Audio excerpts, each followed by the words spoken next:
કાર્બોસેલની ચોરી પર લગામ કસવા તંત્ર આકરા પાણીએ છે। સુરેન્દ્રનગરમાં ચોટીલામાં ઉજેડાના 24 ખેડૂત ખાતેદારો સામે પ્રાંત અધિકારીએ કાર્યવાહી કરી।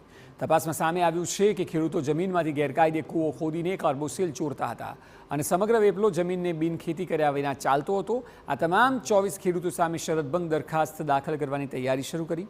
હવે આ તમામ ખેડૂતો સામે બોજો દાખલ કરી રેવન્યુ રાહે કાર્યવાહી થશે। પ્રાંત અધિકારીની કાર્યવાહીથી ખનન માફિયાઓમાં ફફડાટ છે।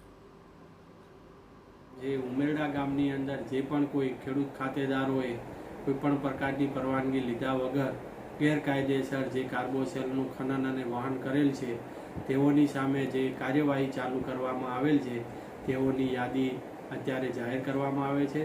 આ યાદીની અંદર કુલ 24 જે સર્વે નંબરો છે આઈડેન્ટિફાઈ કરવામાં આવેલા છે, તેઓની માપણી પણ કરવામાં આવેલી છે અને કુલ 65 જેટલા જે કુવાઓ છે એ કુવાઓને ઓળખ કરી અને તેઓની સામે કાયદેસરની કાર્યવાહી હાથ।